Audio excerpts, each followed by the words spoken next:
और बस यही वो मौका था जिसका इंतजार ए क्यू खान महीनों से कर रहा था। इन 16 दिनों में उसने G1 और G2 डिजाइन्स की सारी डिटेल्स जैसे drawings, dimensions, technical specs secretly note कर लिए। नीदरलैंड्स की पुलिस का शक भरोसे में तब बदला जब ए क्यू खान एक न्यूक्लियर ट्रेड शो में गया। लेकिन ध्यान दो, ताकि उस पर शक ना हो जाए, वो कभी भी डायरेक्टली डील नहीं करता था, बल्कि एक दूसरे बंदे को उसने सामने किया हुआ था जिसका नाम था S.A. बट। S.A. बट एक पाकिस्तानी डिप्लोमेट था जो पाकिस्तान की बेल्जियम एम्बेसी में काम किया करता था। अमेरिका ने सोचा था कि ए क्यू खान एक छोटा मोटा साइंटिस्ट है, वो पाकिस्तान के लिए ज्यादा से ज्यादा क्या ले जाएगा, सिर्फ पेपर्स ही तो चुरा के ले जाएगा, पेपर्स चुरा के ले भी गया तो क्या उखाड़ लेगा। लेकिन उसके बाद अपने देश भारत ने कुछ ऐसा किया कि पाकिस्तान अपने आप को टेस्ट करने से रोक ही नहीं पाया। पाकिस्तान का एक न्यूक्लियर साइंटिस्ट जो कि 1936 में इंडिया में ही पैदा हुआ, जिसका नाम था ए क्यू खान, वो पाकिस्तान में बड़ा होकर जब 36 साल का हुआ तो नीदरलैंड्स की एक न्यूक्लियर फैसिलिटी में काम करता था। वहां से उसने न्यूक्लियर बॉम्ब बनाने की टेक्नोलॉजी चुराई, वापस अपने देश पाकिस्तान में आया, उस चुराई हुई टेक्नोलॉजी की मदद से पाकिस्तान का न्यूक्लियर बॉम्ब बनाया। और जब अमेरिका को बाद में ये सब पता चला और अमेरिका ने पाकिस्तान से उस न्यूक्लियर साइंटिस्ट ए क्यू खान को सजा देने को कहा, तो पाकिस्तान ने सजा देने के नाम पर उस ए क्यू खान को बस हाउस अरेस्ट करके छोड़ दिया। आज की स्टोरी हद से ज्यादा इंटरेस्टिंग है और इस 3D एनिमेटेड वीडियो में हम अच्छे से ये समझेंगे कि पाकिस्तान जैसा हमारा गरीब पड़ोसी देश कैसे नीदरलैंड्स की चुराई हुई न्यूक्लियर टेक्नोलॉजी के दम पे खुद एक न्यूक्लियर कंट्री बना। ये बात अच्छे से समझेंगे कि एक ऐसा देश जिसमें सुई तक नहीं बन सकती, जिसमें आज भी थूक से स्लेटें साफ की जाती हैं, जिसमें बाथरूम के अंदर ये लिखा हुआ नजर आता है कि कमोड में पत्थर ना फेंकें, क्योंकि एक ऐसा मुल्क जिसमें सुई तक नहीं बन सकती, जिसमें आज भी थूक से स्लेटें साफ की जाती हैं, जिसमें बाथरूम के अंदर ये लिखा हुआ नजर आता है कि कमोड में पत्थर ना फेंकें। उस देश ने कैसे चालाकी से न्यूक्लियर बॉम्ब बनाने की टेक्नोलॉजी चोरी की और कैसे उस टेक्नोलॉजी से सिर्फ खुद का न्यूक्लियर बॉम्ब नहीं बनाया, बल्कि नॉर्थ कोरिया, ईरान और लीबिया तक को भी वही सेम टेक्नोलॉजी बेच दी। लेकिन हर बार की तरह शुरू से शुरू करते हैं।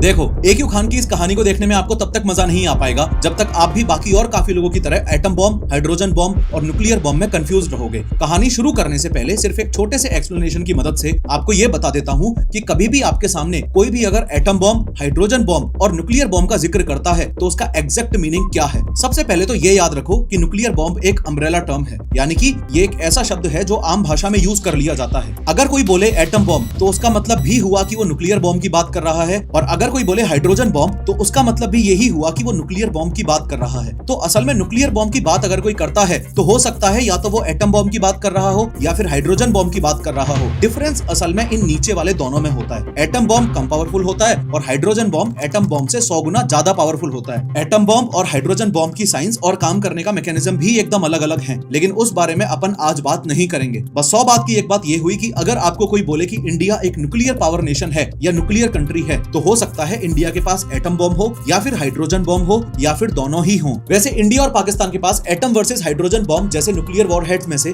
क्या क्या है वो मैं आपको आगे बताऊंगा। खैर, ए क्यू खान भले ही न्यूक्लियर साइंटिस्ट पाकिस्तान का था, लेकिन उसकी कहानी आज से 89 साल पहले यहाँ अपने देश भारत में ही शुरू हुई थी। साल 1947 में इंडिया और पाकिस्तान का पार्टीशन हुआ और इंडिया और पाकिस्तान दो नए देश बन गए। पार्टीशन के बाद हर किसी को चॉइस दी गई थी कि आप इंडिया और पाकिस्तान में से कोई भी देश जा सकते हो। ए क्यू खान के कुछ रिश्तेदार तो पाकिस्तान चले गए, लेकिन ए क्यू खान उस वक्त इंडिया में ही रुक गया। साल 2007 में पब्लिश्ड एक बुक द न्यूक्लियर जिहादिस्ट में मेंशन है कि ए क्यू खान ने अपने फादर से एक इस्लामिक स्टेट का जुनून और इंडिया के प्रति नफरत सीखी थी। इस बुक के मुताबिक उसके पिता गफूर खान ने साल 1952 में फैसला किया कि ए क्यू खान को पाकिस्तान भेजना ही बेस्ट होगा, क्योंकि इंडिया में मुस्लिम्स के साथ भेदभाव होता है और यहाँ उनके बेटे का कोई फ्यूचर भी नहीं है। ए क्यू खान ने भी एक बायोग्राफर को बताया था कि उसने इंडिया छोड़ने का डिसीजन इसलिए लिया था क्योंकि उसे ये पसंद नहीं था कि यहाँ वो एक सेकंड क्लास सिटीजन बनकर रह जाए, और इसलिए साल 1952 में, यानी कि जब ए क्यू खान 16 साल का था, तब वो इंडिया छोड़ के पाकिस्तान शिफ्ट हो गया। फाइनली ए क्यू खान पाकिस्तान में शिफ्ट हो चुका था। पाकिस्तान जाकर ए क्यू खान ने यूनिवर्सिटी ऑफ कराची में एडमिशन लिया और वहां से साइंस की डिग्री हासिल की। 1960 में डिग्री पूरी करके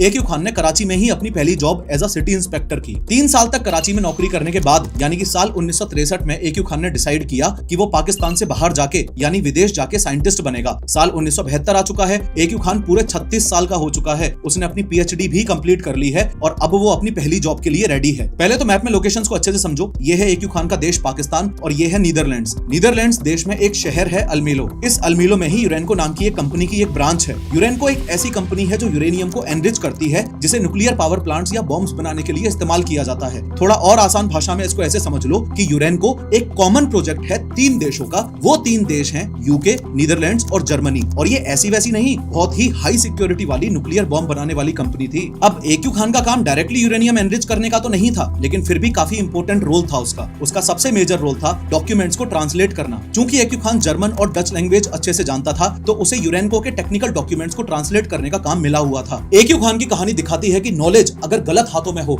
तो वो तबाही ला सकती है, लेकिन अगर वही नॉलेज सही हाथों में हो, जैसे डॉक्टर एपीजे अब्दुल कलाम जिन्होंने इंडिया के स्पेस प्रोग्राम को इतना हाइट्स तक पहुंचाया, या सत्या नडेला, सुंदर Pichai, Elon Musk, Steve jobs, mark Zuckerberg जैसे लोगों के पास हो, तो वही नॉलेज दुनिया बदल सकती है। अगर आप भी सही नॉलेज गेन करके टेक इंडस्ट्री में लीड करना चाहते हो तो Scaler.com आपकी मदद कर सकता है। Scaler इंडिया का एक ऑनलाइन टेक एजुकेशन प्लेटफॉर्म है जो आपको डेटा साइंस और सॉफ्टवेयर रोल्स के लिए प्रिपेयर करता है। यहाँ आपको मिलते हैं industry experts from top tech companies as instructors और उनसे one on one mentorship. Scaler also helps you with interview preparations और 100+ कैपस्टोन प्रोजेक्ट्स के साथ ये भी सिखाते हैं कि YouTube जैसे बाकी प्लेटफॉर्म्स आखिर काम कैसे करते हैं। You will also have free live master classes, और ऐसी ही एक फ्री लाइव मास्टर क्लास 22 मई को हो रही है, which is about roadmap to data engineering. Moreover, you also get in touch with Scaler's vast alumni network, get placed in top companies through their placement partners such as Netflix, Flipkart, Amazon and Google. In fact, 90% से ज्यादा Scaler learners को big tech companies में placement मिल चुका है। सबसे best बात ये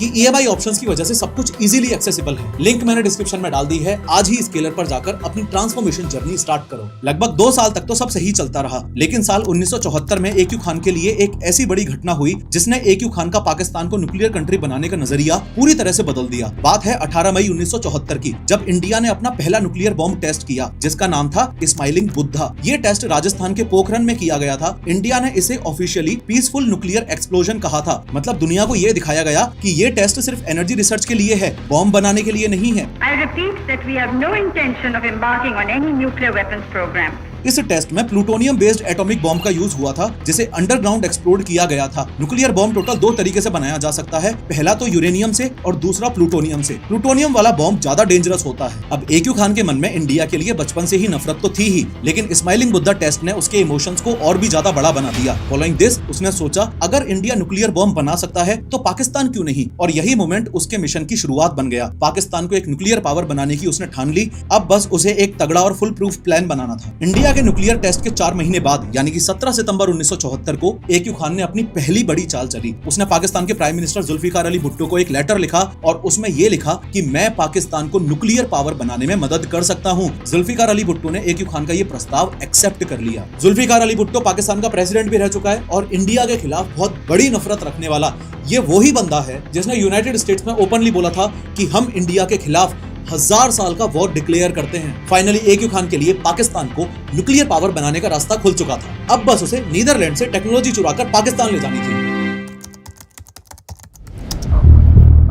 एक रोज एक्यू खान नीदरलैंड्स के अल्मेलो शहर की लैब में काम कर रहा था। उसे पता चला कि उस लैब में जर्मनी के 2 एडवांस्ड सेंट्रीफ्यूग आने थे। इन सेंट्रीफ्यूग्स का नाम था G1 और G2। जी इसलिए लगा हुआ है क्योंकि जर्मनी के थे। सेंट्रीफ्यूग एक मशीन होती है जो घूम के यूरेनियम के पार्टिकल्स को अलग करती है। हल्का यूरेनियम ऊपर चढ़ जाता है और हैवी नीचे रह जाता है। इस प्रोसेस से एनरिच्ड यूरेनियम मिलता है जो न्यूक्लियर बॉम्ब बनाने के काम आता है। कुछ वॉशिंग मशीन जैसा ही समझ लो, जैसे उसके अंदर कपड़े और पानी घूमता है, कुछ वैसा ही। एक्यू खान को जर्मन और डच लैंग्वेज अच्छी तरह आती थी और उसका काम था टेक्निकल डॉक्यूमेंट्स ट्रांसलेट करना। तो जर्मनी के जो 2 एडवांस्ड सेंट्रीफ्यूग G1 और G2 के डिजाइन्स आए थे उन्हें जर्मन से डच में ट्रांसलेट करने का काम एक्यू खान को ही दिया गया था। ये काम उसने 16 दिन तक किया और इस दौरान वो बिल्कुल अकेले काम कर रहा था। ना उसे कोई देखने वाला था और ना ही उसे कोई चेक करने वाला। और बस यही वो मौका था जिसका इंतजार एक्यू खान महीनों से कर रहा था। इन 16 दिनों में उसने G1 और G2 डिजाइन्स की सारी डिटेल्स जैसे drawings, dimensions, technical specs secretly note कर लिए। एक्यू खान ने सिर्फ मशीन का डिजाइन नहीं लिया बल्कि ये भी पता किया कि यूरेनको अपने सेंट्रीफ्यूग बनाने के लिए सामान कहां से खरीदता है। उसने सप्लायर कंपनीज की एक डिटेल्ड लिस्ट कॉपी कर ली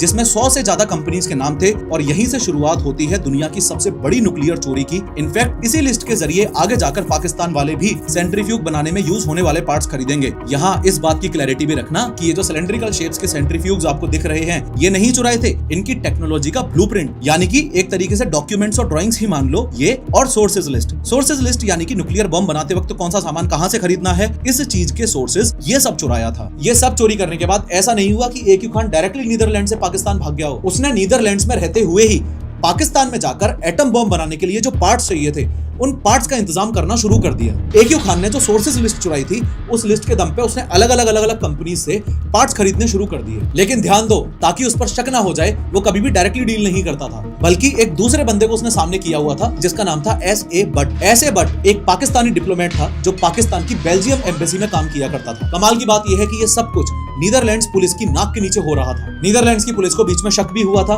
उन्हें ये लग रहा था कि ये AQ खान नाम का बंदा बीच बीच में पाकिस्तानी डिप्लोमेट से भी मिल रहा है और कुछ कंपनीज के साथ डीलिंग भी कर रहा है। लेकिन फिर भी नीदरलैंड्स की पुलिस ने उस समय AQ खान को अरेस्ट नहीं किया, बस सस्पिशियस एक्टिविटीज के चलते सर्विलेंस लिस्ट में डाल के छोड़ दिया। नीदरलैंड्स की पुलिस का शक भरोसे में तब बदला जब AQ खान एक न्यूक्लियर ट्रेड शो में गया। असल में अक्टूबर 1975 में स्विट्जरलैंड में एक न्यूक्लियर ट्रेड शो हुआ था जिसे AQ खान ने भी अटेंड किया था। ट्रेड शो में जाके उसने बहुत अजीब और सस्पिशियस टाइप के सवाल पूछे, जैसे कि स्पेसिफिक न्यूक्लियर कंपोनेंट्स का यूज और टेक्निकल स्पेक्स। ये सब देख के नीदरलैंड्स की पुलिस का शक और गहरा हो गया। उन्हें लगने लगा कि AQ खान ने जरूर कुछ टॉप सीक्रेट डॉक्यूमेंट्स चुरा लिए हैं और वो कुछ बड़ा प्लान कर रहा है। नीदरलैंड्स की पुलिस ने AQ खान को अरेस्ट करने का डिसीजन लिया, लेकिन उससे पहले उन्होंने अमेरिका की इंटेलिजेंस एजेंसी CIA को इन्फॉर्म किया। नीदरलैंड्स की पुलिस ने CIA को बताया कि AQ खान न्यूक्लियर टेक्नोलॉजी से जुड़ी इलीगल एक्टिविटी में इन्वॉल्व है, लेकिन CIA ने साफ तौर पे AQ खान को अरेस्ट करने से मना कर दिया और बोला कि इसे जाने दो, हम इस पे नजर रखेंगे। अब सवाल यह है कि नीदरलैंड्स की पुलिस के बार-बार बोलने के बाद भी अमेरिका ने AQ खान को अरेस्ट करने से मना क्यों कर दिया?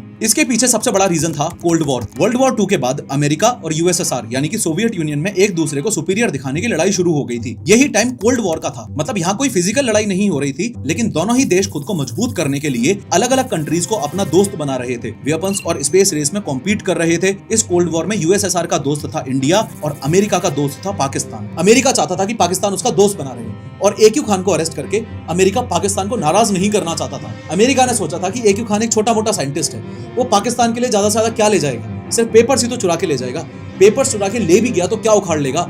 लेकिन अमेरिका का ये डिसीजन उस पर ही उल्टा पड़ गया। AQ खान ने वापस पाकिस्तान जाके न्यूक्लियर बॉम्ब बना भी दिया और उसे कई देशों में बेच भी दिया। आगे बताऊंगा कि अमेरिका के दोगलेपन की वजह से पाकिस्तान को कैसे हद से ज्यादा फायदा हुआ। खैर, 15 दिसंबर 1975 को AQ खान ने अपना बोरिया बिस्तर पैक किया और नीदरलैंड से पाकिस्तान आ गया। मैंने आपको बताया था ना कि न्यूक्लियर बॉम्ब दो तरह से बनाया जा सकता है, यूरेनियम से और प्लूटोनियम से। इन दोनों ही तरह से बॉम्ब बनाने का प्रोसेस एकदम अलग होता है। इस टाइम पे यानी 1975 में पाकिस्तान वाले खुद न्यूक्लियर बॉम्ब बना रहे थे, लेकिन प्लूटोनियम वाला। पर प्रॉब्लम यह थी कि AQ खान ने नीदरलैंड से जो डिजाइन्स चुराई थी वो यूरेनियम से बनने वाले न्यूक्लियर बॉम्ब की थी। तो पाकिस्तान एटॉमिक एनर्जी कमीशन यानी कि PAEC का हेड मुनीर अहमद खान, जिस प्लूटोनियम बेस्ड एटम बॉम्ब पे काम कर रहा था, AQ खान ने उस पर काम करने से मना कर दिया और यूरेनियम वाला एटम बॉम्ब बनाने पे जोर डाला। इस डिफरेंस की वजह से मुनीर अहमद खान और AQ खान के बीच क्लैशेस होना शुरू हो गए। AQ खान ने फिर एक नया दाव खेला। उसने प्राइम मिनिस्टर जुल्फिकार अली भुट्टो को लेटर लिखा कि ये मुनीर अहमद और उसके साथी तो हम सबको बेवकूफ बना रहे हैं और असल में कोई प्रोग्रेस हो ही नहीं रही है। प्राइम मिनिस्टर जुल्फिकार अली भुट्टो ने न्यूक्लियर बॉम्ब बनाने की सारी जिम्मेदारी AQ खान पे डाल दी और इस प्रोजेक्ट का नाम दिया प्रोजेक्ट 706। अब AQ खान के पास सब कुछ आ गया था, डिजाइन्स भी और पावर भी। अब जरूरत थी तो सिर्फ एग्जीक्यूशन की। आने वाले कुछ सालों तक AQ खान ने चुराई हुई इंफॉर्मेशन के बेसिस पर ही काम किया और साल 1978 में उसने फाइनली पाकिस्तान का अपना खुद का सेंट्रीफ्यूग बना के रेडी कर लिया। ध्यान रखना, अभी सिर्फ सेंट्रीफ्यूग ही बना है, पूरा न्यूक्लियर बॉम्ब अभी टेस्ट करने के लिए रेडी नहीं है। और हाँ, जिन चुराए हुए सेंट्रीफ्यूग्स के नाम G1 और G2 रखे गए थे जर्मनी की वजह से, पाकिस्तान ने अपने सेंट्रीफ्यूग्स के नाम P1 और P2 रख लिए। खैर, साल 1975 में नीदरलैंड्स की पुलिस ने जब अमेरिका को बताया था कि AQ खान ने न्यूक्लियर ब्लूप्रिंट्स चुराए हैं और वो अपना खुद का एटम बॉम्ब बना रहे हैं, तो अमेरिका ने उस समय इस चीज को काफी लाइटली लिया था। लेकिन अप्रैल 1979 आते आते अमेरिका को इस बात की पूरी भनक लग गई थी कि पाकिस्तान अपने आप को एक न्यूक्लियर कंट्री बनाने के रास्ते पर है। इसी रीजन से अमेरिका ने पाकिस्तान पर सैंक्शंस लगा दिए और उसको न्यूक्लियर बॉम्ब बनाने से रोक दिया। इस सैंक्शन के बाद AQ खान ने एक जर्मन न्यूज मैगजीन को अपना इंटरव्यू दिया था और कहा था, क्या ये अमेरिका वाले अपने आप को दुनिया का ठेकेदार समझते हैं क्या? क्या इनको किसी गॉड से परमिशन मिली हुई है क्या कि खुद के पास हजारों न्यूक्लियर बॉम्ब इकट्ठे कर लो और हर महीने धमाके करते रहो? अगर हम एक छोटा सा न्यूक्लियर प्रोग्राम शुरू करें तो हम शैतान हैं। लेकिन चूंकि कोल्ड वॉर अभी खत्म थोड़ी ना हुआ था, इसलिए इसी साल 1979 में ही क्रिसमस पर सब कुछ बदल गया और अमेरिका ने खुद के गिरगिट होने का सबूत दुनिया को एक बार फिर से दिया। इस पूरी स्टोरी को समझने के लिए एक बार इस मैप को देखो। ये है USSR और ये है अफगानिस्तान। अफगानिस्तान से इतनी दूर है ये US और अफगानिस्तान के जस्ट चिपका हुआ है पाकिस्तान। कोल्ड वॉर में अपनी सुप्रीमेसी झाड़ने के लिए 25 दिसंबर 1979 को USSR ने अफगानिस्तान पर अटैक कर दिया। अब अमेरिका वालों ने प्लान बनाया कि USSR को हराने के लिए अफगानिस्तान के लोकल फाइटर्स यानी कि मुजाहिदीन को हम सपोर्ट करेंगे। मुजाहिदीन को सपोर्ट करने के लिए एक बकरा चाहिए था और वो बकरा था पाकिस्तान। अब चूंकि पाकिस्तान पाकिस्तान और अफगानिस्तान के बॉर्डर्स टच होते हैं तो पाकिस्तान ही एक सेफ रूट दे सकता था मुजाहिदीन तक वेपन्स और सपोर्ट पहुंचाने के लिए। इसलिए अमेरिका ने अप्रैल में जो सैंक्शंस लगाए थे उनको हटा दिया और पाकिस्तान को पैसा देना शुरू कर दिया। अमेरिका और पाकिस्तान के बीच एक डील हुई। डील एकदम सिंपल थी। पाकिस्तान अमेरिका के लिए मुजाहिदीन की मदद करेगा और बदले में अमेरिका वाले पाकिस्तान के न्यूक्लियर बॉम्ब बनाने वाले प्रोग्राम में टांग नहीं अड़ाएंगे। फर्दर साल 1982 में पाकिस्तान ने अपना पहला यूरेनियम का बैच एनरिच कर लिया और चाइना से न्यूक्लियर बॉम्ब बनाने के ब्लूप्रिंट्स भी हासिल कर लिए। इसके अगली साल 1984 तक आते आते पाकिस्तान अपना पहला न्यूक्लियर बॉम्ब बनाकर रेडी कर चुका था। इंपोर्टेंट नोट करने वाली बात यहाँ पर यह है कि पाकिस्तान ने 1984 में बॉम्ब तो बनाकर रेडी कर लिया था लेकिन उस एटम बॉम्ब का टेस्ट नहीं किया था। फिर 3 साल बाद साल 1987 में AQ खान ने एक इंडियन जर्नलिस्ट कुलदीप नायर को एक इंटरव्यू दिया था। इस इंटरव्यू के दौरान AQ खान ने ओपनली बोला कि अमेरिका और CIA दोनों को पता है कि पाकिस्तान ने न्यूक्लियर बॉम्ब बना लिया है। उसने ये भी कहा कि हम टेस्ट सिर्फ इसलिए नहीं कर रहे क्योंकि अगर हमने टेस्ट किया तो पाकिस्तान हमारी फंडिंग और मदद दोनों ही बंद कर देगा। अब भले ही AQ खान ने पूरी दुनिया के सामने इतना बोल्ड स्टेटमेंट दे दिया हो लेकिन पाकिस्तान एज अ कंट्री इस बात को एक्सेप्ट ही नहीं कर रहा था कि उन लोगों ने न्यूक्लियर बॉम्ब बना लिया है। गजब की बात यह है कि साल 1998 तक यानी कि पूरे 14 सालों तक पाकिस्तान अपने न्यूक्लियर बॉम्ब को लेकर चुपचाप बैठा रहा और दुनिया में किसी को नहीं पता चलने दिया कि उसके पास न्यूक्लियर बॉम्ब है और ना ही कोई टेस्ट किया। लेकिन उसके बाद अपने देश भारत ने कुछ ऐसा किया कि पाकिस्तान अपने आप को टेस्ट करने से रोक ही नहीं पाया। अगर आपने जॉन अब्राहम की ये मूवी परमाणु द पोखरण स्टोरी देखी होगी तो आप समझ गए होंगे कि मैं किस टेस्ट की बात कर रहा हूँ। जो अभी भी नहीं समझ पा रहे उनको बता दूं कि साल 1998 के दूसरे हफ्ते में इंडिया ने अपना सेकंड न्यूक्लियर टेस्ट किया था जिसका नाम रखा गया था ऑपरेशन शक्ति। यहाँ ही इंडिया ने अपनी no first use policy adapt की थी। आपको ये बात अच्छे से पता होनी चाहिए कि इंडिया और पाकिस्तान दोनों ही देश ऐसे हैं कि दोनों के पास ही न्यूक्लियर बॉम्ब्स हैं, लेकिन India no first use policy follow करता है और Pakistan no first use policy follow नहीं करता। कि हम परमाणु हथियारों का प्रयोग करने में पहल नहीं करेंगे। No first use. एटमी हथियार रक्षा के लिए भी हो सकते। नो फर्स्ट यूज पॉलिसी का मतलब है कि हम न्यूक्लियर बॉम्ब तब चलाएंगे जब कोई दूसरा देश हमारे ऊपर अटैक करेगा, वरना नहीं चलाएंगे। लेकिन पाकिस्तान का मानना ऐसा नहीं है। मतलब अगर जरूरत पड़ी तो पाकिस्तान न्यूक्लियर वेपन का यूज पहले भी कर सकता है बिना किसी दूसरे देश का इंतजार किए। 11 से 13 मई 1998 के बीच इंडिया का सेकंड न्यूक्लियर टेस्ट होने के बाद पाकिस्तान को लगा कि हम क्यों दुनिया से पीछे रहें, हम भी दुनिया को बताएंगे कि हमारे पास भी न्यूक्लियर बॉम्ब है। इसी के चलते पाकिस्तान ने 28 से 30 मई 1998 के बीच अपने शहर चगाई में अपना पहला ऑफिशियल न्यूक्लियर टेस्ट किया। इस टेस्ट के बाद AQ खान ने बोला था कि हम तो कभी न्यूक्लियर वेपन बनाना ही नहीं चाहते थे, हमें तो न्यूक्लियर वेपन बनाने के लिए इंडिया ने फोर्स किया। इन शॉर्ट इंडिया पे ब्लेम डाल दिया और यहीं से शुरुआत हुई थी इस्लामिक बॉम्ब की। ये मैं अपने मन से नहीं कह रहा, ये नाम वेस्टर्न कंट्रीज ने दिया है क्योंकि पाकिस्तान ऐसा पहला मुस्लिम देश बना जिसके पास न्यूक्लियर बॉम्ब था। इस न्यूक्लियर टेस्ट के बाद AQ खान पाकिस्तान की जनता के लिए भगवान ही बन गया। पाकिस्तानियों के हिसाब से AQ खान ने ही उनके देश को एक न्यूक्लियर कंट्री बनाया था, लेकिन उन्हें क्या पता था कि उनके देश के न्यूक्लियर कंट्री बनने की कहानी में उनसे इतना बड़ा ये चोरी करने वाला जो ये पूरा एंगल है ये छुपाया जा रहा है। खैर, इस सब के बाद AQ खान ने ये चोरी की हुई न्यूक्लियर बॉम्ब बनाने वाली टेक्नोलॉजी सिर्फ खुद तक ही सीमित नहीं रखी, बल्कि वो उसके बाद ब्लैक मार्केट में उतर गया। उसने वो टेक्नोलॉजी नॉर्थ कोरिया, लीबिया और ईरान को भी बेच दी। कहा जाता है कि नॉर्थ कोरिया जैसे खतरनाक और अनसेफ देश को एक न्यूक्लियर कंट्री बनाने में AQ खान का बहुत बड़ा हाथ था। AQ खान को 2 बार पाकिस्तान का सबसे बड़ा सिविलियन अवार्ड निशान-ए-इम्तियाज दिया गया था। पहली बार 1996 में और दूसरी बार 1998 में चगाई न्यूक्लियर टेस्ट के बाद। इवन AQ खान इतना फेमस था कि उसकी फोटोज दुकानों, ट्रक्स, ऑटो में भी लगी रहती थी। अपनी इस पॉपुलैरिटी की वजह से AQ खान ने साल 2012 में एक पार्टी बनाई, तहरीक-ए-तहफूज पाकिस्तान, यानी कि सेफ पाकिस्तान मूवमेंट, और सोचा कि पाकिस्तान में लोगों की रिस्पेक्ट के बेस पर वो वोट जीत जाएगा। लेकिन जब 2013 के नेशनल इलेक्शंस में उसकी पार्टी के 111 कैंडिडेट्स में से एक भी नहीं जीत पाया तो AQ खान ने 1 साल के अंदर ही अपनी पार्टी डिसॉल्व कर दी। साल 2021 में कोविड-19 की वजह से AQ खान की मौत हो गई। अगर फिलहाल की कंडीशन कंपेयर की जाए तो इंडिया के पास टोटल 172 न्यूक्लियर वॉरहेड्स हैं और पाकिस्तान के पास टोटल 170 न्यूक्लियर वॉरहेड्स हैं। लेकिन ध्यान रखना,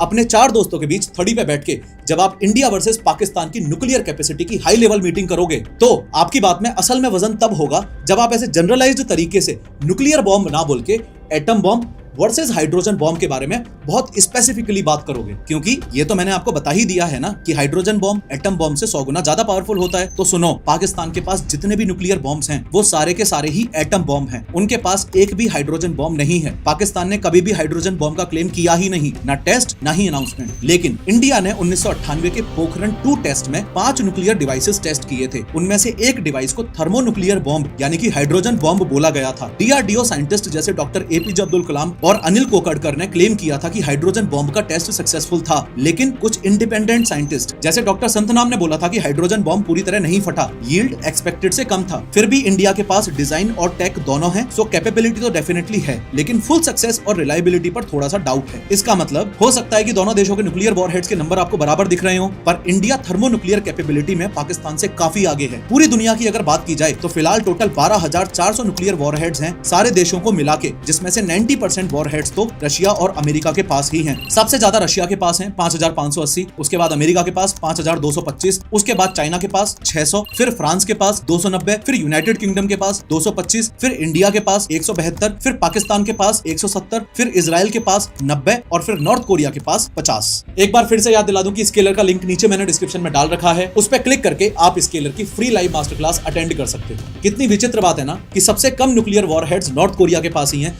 लेकिन फिर भी सबसे ज्यादा डर नॉर्थ कोरिया का ही है। वहां का डिक्टेटर ही ऐसा है, जब मर्जी पड़ेगी तभी फोड़ देगा। खैर, इस वीडियो में मैंने बताया है कि नॉर्थ कोरिया के सबसे क्रेजीएस्ट रूल्स कौन से हैं। क्लिक करो और जरूर देखो।